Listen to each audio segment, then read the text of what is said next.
Bueno, estoy aquí, en plan, sin Coca-Cola ni nada, que conste. Mierda, no me ha quedado bien. No estoy inspirada.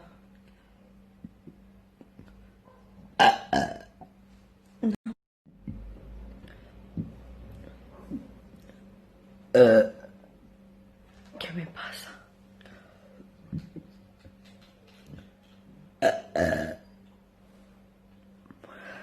Lo voy a conseguir.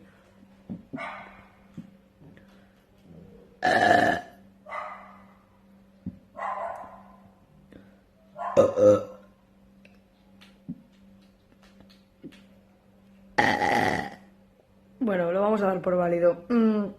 ¿Podéis dejar de pensar que las tías no nos tiramos eructos así porque sí? O sea, sí, porque ahora no tengo pedos, que si no me tiro uno en este vídeo.